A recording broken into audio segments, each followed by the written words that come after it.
అండి, welcome back to my channel. మనకి 2026 సంవత్సరంలో మే నెలలో మనకి మంచి తిథులు ఏమున్నాయి, ఆ రోజు చెవులు కుట్టించడం కానీ, కళ్యాణానికి ముహూర్తాలు కానీ, లేదంటే పెళ్లి చూపులకు కానీ, రిజిస్ట్రేషన్ మంచి ముహూర్తాలు ఏమైనా ఉన్నాయేమో చూద్దాము. మే 2026 సంవత్సరంలో మనకి శ్రీ పరాభవ నామ సంవత్సరం అయితే మొదలవుతుంది కదా. వైశాఖ మాసం ఉంటుందండి. వైశాఖ మాసం ఎప్పటి వరకు ఉంటుందంటే మే 1వ తేదీ నుండి 16వ తేదీ వరకు కూడా వైశాఖ మాసం ఉంటుందండి. ఆ తర్వాత 17 నుండి అధిక జ్యేష్ఠ మాసం వస్తుందండి. అది అందరికీ తెలుసు కదా, అధిక జ్యేష్ఠ మాసం వస్తుంది. అయితే మే నెలలో పౌర్ణమి కూడా 2 సార్లు వస్తుందండి. మే నెలలోని మే 1న పౌర్ణమి వస్తుంది, అలాగే మే 31న కూడా పౌర్ణమి ఉంది. 2 పౌర్ణములు రావడం ఈ నెలలోనే జరుగుతుందండి. వైశాఖ మాసం అలాగే అధిక జ్యేష్ఠ మాసం 2 పౌర్ణములు కూడా. ఈ నెల అంతా కూడా చాలా మంచి మనకి ఫలితాలు అయితే వచ్చే నెల అండి ఈ నెల. వైశాఖ మాసం చాలా మంచిది. మనం విష్ణుమూర్తిని చాలామంది ఏంటంటే విష్ణుమూర్తి పూజలు అయితే ఎక్కువ చేస్తారండి. ఆయనకి ఇష్టమైన మాసం వైశాఖ మాసం. అయితే మే నెలలో మనకి 1వ తేదీన పౌర్ణమి ఉంది, అలాగే 16వ తేదీన 31న కూడా పౌర్ణమి ఉంది కదా. తర్వాత మే 5వ తేదీన సంకటార చతుర్థి ఉందండి. చవితి తిథి మనకి సంకటార చతుర్థి జరుపుకుంటాం కదా మే 5వ తేదీన. అలాగే మే 14వ తేదీన ద్వాదశి అండి. ఈరోజు చాలామంది ఏంటంటే మనకి వృషభ సంక్రాంతి అంటారండి. దీన్ని వృషభ సంక్రాంతి అని జరుపుకుంటారండి. అంటే కొందరు జరుపుకుంటారు, కొందరు జరుపుకోరు. అలాగే మే 12ని అంటే మనకి హనుమాన్ జయంతి అయిపోయింది కదా. చాలామంది ఏంటంటే మే 12ను కూడా కొందరు హనుమాన్ జయంతి జరుపుకుంటారండి. కొన్ని ప్రదేశాల్లో జరుపుకుంటారు. అంటే కొన్ని ప్రదేశాల్లో ఒక్కొక్కసారి ఇలాగే 2 జరుగుతుంటాయండి హనుమాన్ జయంతి. అయితే మే 12న కూడా హనుమాన్ జయంతి ఉందండి. అలాగే మే 16 అమావాస్య అండి. ఆ రోజు శని జయంతి అని కూడా అంటారండి. ఈరోజు శని జయంతి అంటారండి. ఆ రోజు అమావాస్య చతుర్దశి తిథి.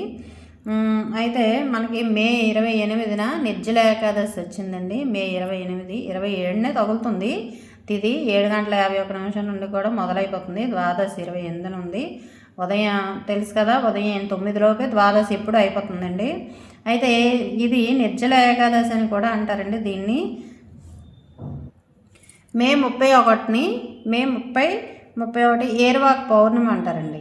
చెప్పాను కదా, పౌర్ణమి 1వ తేదీన వస్తుంది, అలాగే 31వ తేదీన కూడా వస్తుంది. ఈ నెలలో 2 పౌర్ణములు వస్తాయండి. చాలా మంచిది. అయితే మనం వటసావిత్ర వ్రతం చేసిన వారు ఆ రోజు చేస్తారండి. మే 31వ తేదీ ఏరువాక పౌర్ణమి అని కూడా అంటారు. అందరూ కూడా రైతులకి ఇది ముఖ్యమైన పండుగ అండి, ఇది ఏరువాక పౌర్ణమి.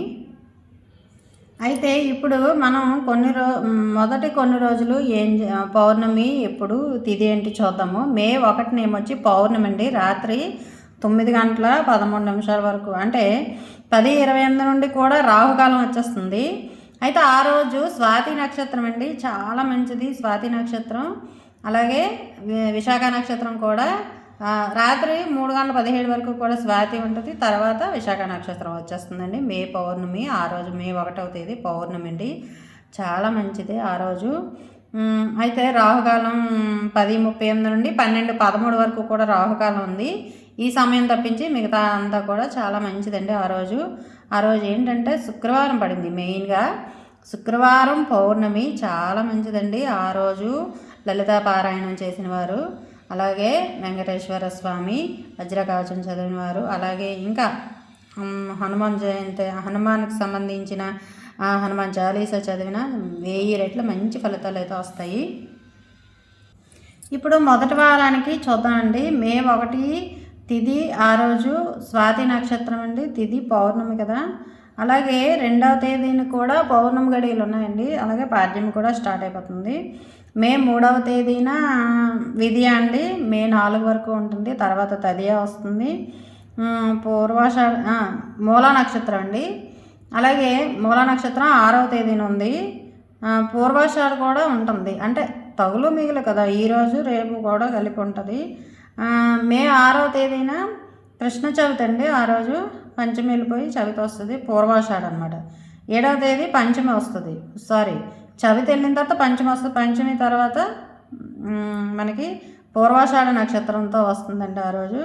తర్వాత ఉత్తరాషాఢ నక్షత్రం వస్తుంది 8వ తేదీ షష్ఠి ఉత్తరాషాఢ నక్షత్రం. అంటే ఇది మొదటి వారానికి తిథులు నక్షత్రాలు అన్నమాట. మనకి మే 17వ తేదీ నుండి కూడా అధిక జ్యేష్ఠ మాసం మొదలవుతుంది కదా. అయితే ఈ రోజు నుండి కూడా కొంచెం మనం చూసుకోవాల్సిన జాగ్రత్తగా ముహూర్తాలు అయితే చూసుకోవాలండి. అధిక జ్యేష్ఠ మాసం కదా, వివాహాలకు కానీ గృహప్రవేశం కానీ శుభకార్యాలకు ప్రత్యేకంగా ముహూర్తాలు అయితే చూసుకోవాలండి. అంటే ఏ ముహూర్తం పడితే ఆ ముహూర్తం అడగకుండా ఏమీ చేయకూడదు. అధిక జ్యేష్ఠ మాసం కదా, అన్నీ కూడా ఆచితూచి అడిగేయాల్సిన అవసరం ఉందండి. ఎందుకంటే గృహప్రవేశం మెయిన్గా చూడాలి. అలాగే వివాహాలకు కూడా ఎటువంటి ముహూర్తాలు లేకుండా ఏ కార్యం కూడా చేయకూడదు. మే 17 నుండి కూడా కొంచెం ఈ డేట్లు కొంచెం మనం ప్రత్యేకమైన ముహూర్తాలు అయితే చూసుకోవాలి. కళ్యాణానికి కానీ గృహప్రవేశాలకు కానీ రిజిస్ట్రేషన్స్ అయినా సరే ఏవైనా సరే ప్రత్యేకమైన ముహూర్తాలు అయితే చూసుకోవాలండి. అధిక జ్యేష్ఠ మాసం కదా.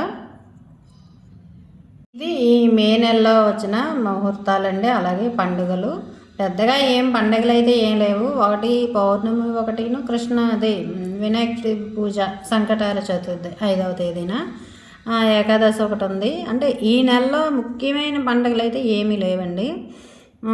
చాలామంది ఏంటంటే ఇది మన వ్రతం ఉంటుంది, వ్రతం అయితే చేసుకుంటారండి. వట సావిత్రి వ్రతం అంటారు కదా. అలాగే మనకు కత్తెరలు కూడా ప్రారంభమైపోతాయి వైశాఖ మాసం అంతా. ఈ నెల నుండి మే నెల నుండి విపరీతమైన ఎండలు అయితే ఉంటాయండి. చాలా జాగ్రత్తగా ఇంట్లోనే ఉండాలి. చాలా మట్టుకు ఈ నెల అవాయిడ్ చేయండి బయటకు వెళ్ళడానికి. ఈ నెలలోని చాలా మంచి ఎండలు అండి అనకూడదు, కానీ చాలామంది ఎండవేడికి చనిపోతుంటారు. అందుకని ఈ నెలలో జాగ్రత్తగా ఉంటే జూన్ నెలలో నుంచి కొంచెం చినుకులు పడుతుంటాయి కాబట్టి కొంచెం చల్లదనం ఉంటుందండి. అప్పుడప్పుడు వర్షాలు పడతాయి కాబట్టి పర్వాలేదు. ఈ మే నెల అంతా కూడా ఇంట్లో ఉండడానికే చూడండి. ఎవ్వరు కూడా బయటకు అసలు వెళ్ళొద్దు. చాలా మంచిది ఈ ఇంట్లో ఉండడం. అలాగే మనకి ఏది ఉంటే అది తినేసి ఇంట్లో ఉండడమే చాలా మంచిది. చాలా మటుకు బయటకు వెళ్ళడానికి అయితే మాత్రం చూడొద్దు. ఎందుకంటే ఈ నెలలోని మా ఫ్యామిలీలో కూడా జరగరానివి ఎన్నో జరిగాయి. ఈ నెల అంటే నాకు చాలా భయం అండి. మే నెల ఒక్కటే చాలా జాగ్రత్తగా ఉండాలి. అలాగే వీడియో నచ్చితే లైక్ చేయండి, షేర్ చేయండి, సబ్స్క్రైబ్ చేసుకోండి.